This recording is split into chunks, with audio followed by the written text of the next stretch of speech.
Updates with public. ನಾನು ಸಲ್ಮಾನದ ರಾಮ್ಚರ್ನ ಪೆಡ್ಡಿ ಧಮಾಕ 4ನೇ ವಾರದಲ್ಲಿ 750 ಕೋಟಿ ದಾಟಿದೆ. ಇದರ ಸಂಪೂರ್ಣ ಮಾಹಿತಿ ಇಲ್ಲಿದೆ ನೋಡಿ ವೀಕ್ಷಕರೇ. ಹೌದು ವೀಕ್ಷಕರೇ, 4ನೇ ದಿನಕ್ಕೆ 750 ಕೋಟಿ ಕಲೆಕ್ಷನ್ ದಾಟಿ ಹೋಗಿದೆ. ಮೊದಲೇ ದಿನವೇ ವಿಶ್ವಾದ್ಯಂತ 100 ಕೋಟಿಗಿಂತ ಹೆಚ್ಚು ಗಳಿಸಿತ್ತು. ಜೂನ್ 4ಕ್ಕೆ ರಿಲೀಸ್ ಆಗಿದ್ದ ಸ್ಪೋರ್ಟ್ಸ್ ಡ್ರಾಮಾ ಬಾಕ್ಸ್ ಆಫೀಸ್ ನಲ್ಲಿ ಧೂಳೆಬ್ಬಿಸಿದೆ. ಎರಡಾಟನ ಸೇರಿಸಿ ಆಡೋಂತವನಿಗೆ ಕರೆಯುವಂತ ಹೆಸರಿದು. ನಾನು ಪೆದ್ದಿ ಸಾರು.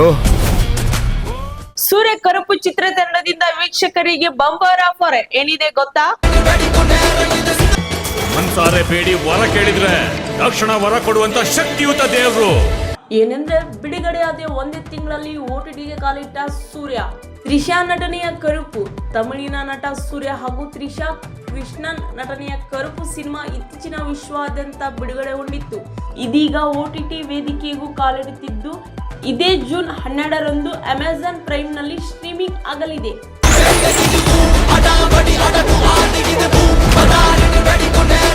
ಮತ್ತೆ ಅಮೆರಿಕಕ್ಕೆ ಹಾರಲಿರುವ ರಾಕಿಂಗ್ ಸ್ಟಾರ್ ಯಶ್. ಏನಿರಬಹುದು ಇದರ ಪ್ಲಾನ್?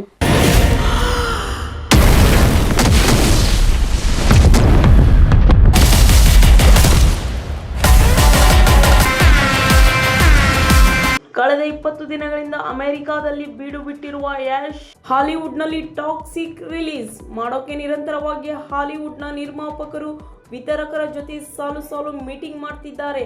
ಹೋಗಿರುವ ಕೆಲಸ ಸಕ್ಸಸ್ ಮಾಡಿಕೊಂಡು ಬರಲೇಬೇಕು ಅಂತ ಯಶ್ ನಿರ್ಧರಿಸಿದ್ದಾರೆ ಎನ್ನಲಾಗಿದೆ.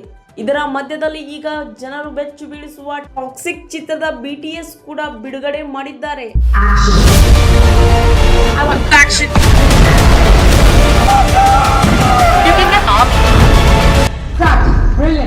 ಇದಾಗಿತ್ತು ಇವತ್ತಿನ ಫಿಲ್ಮ್ ಅಪ್ಡೇಟ್ಸ್. ಮತ್ತೆ ಹೊಸ ಅಪ್ಡೇಟ್ಸ್ ಗಳಿಗಾಗಿ ನೋಡ್ತಾ ಇರಿ ಪಬ್ಲಿಕ್ ನ್ಯೂಸ್ 18 ಕನ್ನಡ.